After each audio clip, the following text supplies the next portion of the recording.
My dearest viewers, welcome back. It is another episode where I scoured the corners of the internet searching for cute, interesting or strange indie games, and I'm happy to report I found plenty, as well as some other stuff. I'm currently, as you're watching this, playing PoE, the Mayhem event. Depending on how fun that is, I might be playing that an awful lot next week, and I know myself a little bit, that may just mean no Roundup next week.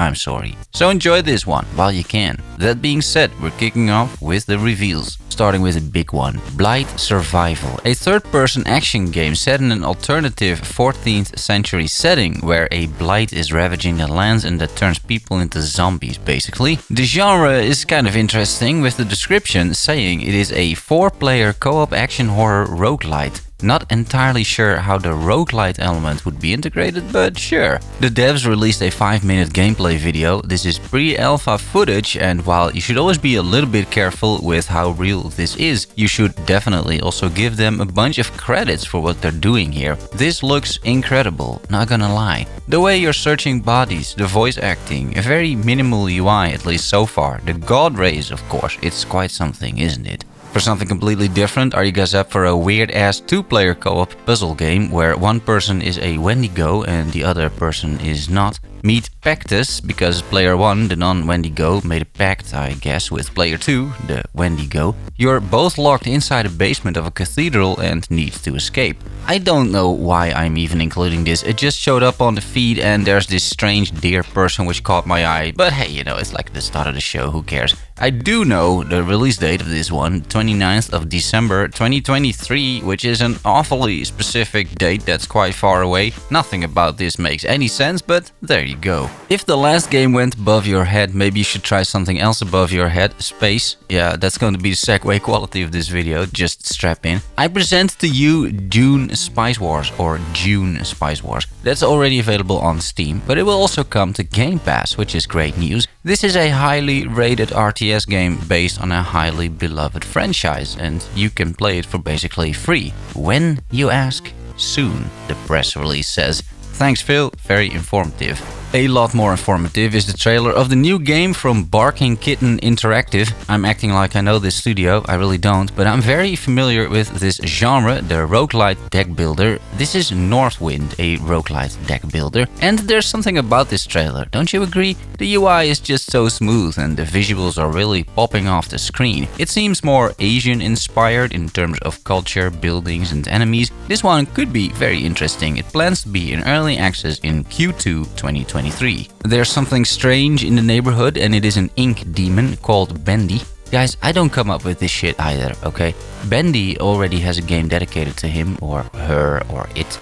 That game is Bendy and the Ink Machine, released in February 2017. I've never heard of this, but the tagline is as follows. Bendy and the Ink Machine, trademarked, is the first-person puzzle action horror game that will forever ruin your childhood love of cartoons. Almost 10,000 Steam reviews awarded this a 90% user score, and because that may not be enough, the devs made a sequel, Bendy and the Dark Revival. That is what you're watching. Very spooky trailer, very gorgeous art style, very much a title I'd want to showcase, so there you go. It launches real soon, November 13th. If you feel more like building things rather than destroying childhood dreams, maybe the game Commonhood interests you. This seemingly very wholesome game focuses around building a community, as well as buildings and tools using highly customizable designs. Unleash your inner architect, which is what I do on a daily basis, as it is my job. So be like me, or create cool designs and share them with other players through an online catalog. This one releases next week, November 10th. Then announcements. Atomic Heart, a weird-ass utopian alternative World War II first-person action game, has been through development hell and back again in a timeline that went from scam accusations all the way to completely disappearing entirely from the grid. But somehow, this game re-emerged and it actually has a release date. They picked the most crowded month of next year for some reason and planned their release on February 21st. With everything that happened over the years, the hype for this game definitely died down a bit, but while I would strongly advise to not pre-order this before you actually see it, you can't deny the appeal of the world that devs have created.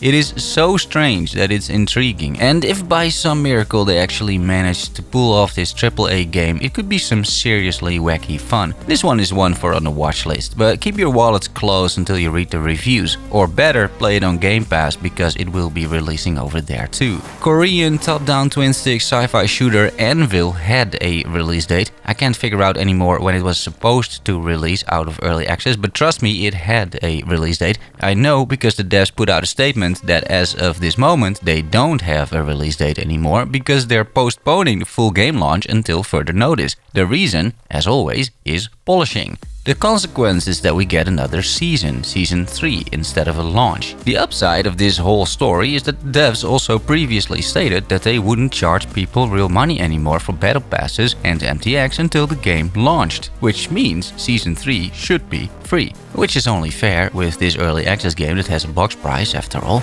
In an interesting turn of events, one could even say November events, Path of Exile responded to the community backlash regarding the rewards. Essentially, the rewards for participating in the events were for no real reason nerfed, and GGG kept trying to spin the story in a way that it made sense. But it doesn't make sense. It is the exact same events 1 year later, and they're handing out like 20% of the rewards. And while the PoE community is notorious for crying, in this instance you couldn't really blame them. GGG caved under the pressure, at least a little bit, now providing 2 mystery boxes instead of 1 and 6 demigod items instead of 3. It's an improvement, but it's just a little weird they are going about it like this. There is literally not a single valid reason why they wouldn't give just 1 mystery box per event, so that's 3 boxes, 1 per event. It costs them absolutely nothing to do this. It would make a lot of people happy, nobody's losing anything, nobody's crying, but somehow they refuse. The demigod thing makes just as much sense because according to GGG, they wanted to previously handed out demigod items to keep their exclusivity. So they want to limit the number that they hand out in the future. But the thing is, nobody really cares about exclusivity of the old items. It's not like Zizaran all of a sudden is going to complain he thinks it is an issue that now new people have a chance at this item. He's not like that, first of all, and anyone complaining about this is going to look pretty bad, let's face it. Next to this, these demigod items have a specific engraving on them. It states exactly for which event you got it, what your ranking was, and on which ascendancy you made the ladder. In other words, they are completely unique and totally exclusive. There's really no reason to stop handing these out. There are hundreds of thousands of people playing this game, and you see a maximum of 24 of those in a town at any given time. What are the odds here? Half of the town is wearing a demigod. It's negligible. And even if there was a decent chance, would anyone but GGG care about this? It's one of these cases where the devs stand their ground, kind of, and nobody really understands why. This attitude has led them to making the best ARPG on the market, so it brought them a lot of success, but sometimes you'd really wish they wouldn't be so principled about a complete non-issue or fixing stuff that isn't broken. Looking at you, arch nemesis. Anyway, still the best ARPG out there. Like I said, I'll be playing this a shitload next weekend, or well, this weekend, with Mayhem. Should be tons of fun. The Unliving, an indie game where you're killing monsters and turn them into zombies to fight for you, was supposed to launch last week, that's what I announced as well, but it was pushed by 1 week, now it releases November 7th. The reason is actually not polish, for a change. The devs tried to add 1 final feature into the game but didn't make it, and now they need another week. They don't mention which feature, but hey. Against the Storm, the roguelite city builder released last week. I reviewed it too, see the card in the description, and people really seem to like that review, so I'm happy to hear that. And now that early access started, it is time for a roadmap, which is what we have over here. Looking at this thing, let me highlight some interesting features like a 5th species or race. The metal and mining branch evolution is something I'd be looking forward to as it's extremely basic at the moment. Blight Rot, a negative modifier on higher difficulty levels, gets an overhaul as well. We're getting a new system, which is cool I guess, although it doesn't mention which system that would be. UI and UX improvements, although I feel it's already really good, but not everybody agrees. And then all the usual stuff you would expect, which is basically expanding all existing gameplay features like perks, buildings and glade events. The game launched last week, was received very well with a 96% positive rating, and the future looks good. If any of these games look interesting, be sure to wishlist them, it helps the devs out a lot. Similarly, you can subscribe to this channel and like the video, which helps me out a lot.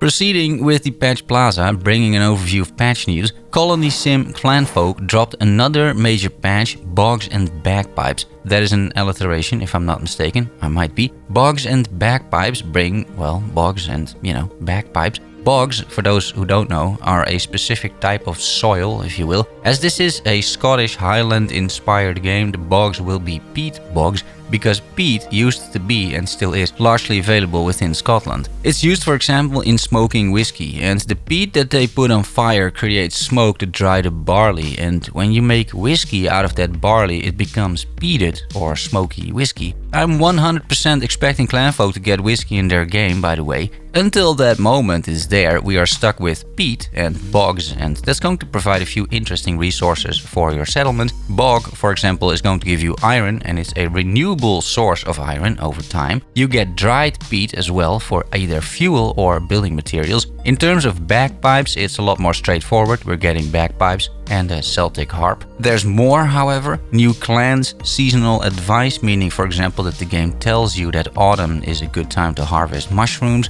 A smart harvest mode allowing you to select a plot of land, which is then automatically harvested when it is done. And finally, some texture upgrades. Brotato, the potato shooter arena ARPG, dropped a patch with some interesting changes. The patch replaced the inflation modifier at certain difficulty settings, which gave you less resources and made items more expensive. That felt pretty bad actually, so I'm glad that one is gone. Now simply more enemies appear, which is fine. You can typically deal with those anyway. Talking about enemies, the patch added 3 elites and 2 new enemies. It added 2 new characters and 2 new unlocks. It added 4 new challenges and achievements, and it added 3 new weapons, plus a medieval weapon set. Salt 2, the early access single-player pirate game, dropped a patch bringing 1 new biome. This reminds me that if I have a bit of time and I'm not no-lifing PoE for the 40th time, I should really take a look at this game. The new biome is the marshlands with some spiders on it, always fun, along with new enemy types, new caves and other points of interest, new resources and new loot. Then releases. Looking back at what released last week, Against the Storm, I already covered it, a massive success so far. It garnered over 200 reviews, so it must have sold decently well. The First Man turned out to be less of a success than Adam and Eve's reproduction efforts, with a 71% positive rating on Steam. First of all, the game is pricey at €24.50 for an indie early access game, despite the devs defending the price in a separate post. There's just something about breaking the €20 or dollar mark, and I feel it's a bit of a no-go area for early access indie games, no matter the state of the game. It's purely psychological, I realize that, but the devs could have saved themselves a lot of trouble if they dropped the price by €4.50 and had enough faith in their game that it would sell. As a result, a significant number of reviewers mentioned this price point in their review as a negative, and finally players also point out that the tutorial, UI and villager needs are super unintuitive, meaning you can't figure out what needs to be managed in a colony sim, which means this whole game basically makes no sense, which is exactly what's happening to quite a lot of people out there apparently. That is fixable, but stay away for this one maybe for just a little bit until this is actually taken care of. From Space, the co-op sci-fi shooter you can pick up temporarily for €12. It's doing well, sitting at a 75% user rating on Steam. Hack and slash arena ARPG Valor, available for only €7, left early access and it gained a maximum user score of 100%. However, that is only from 11 reviews, so be mindful of that.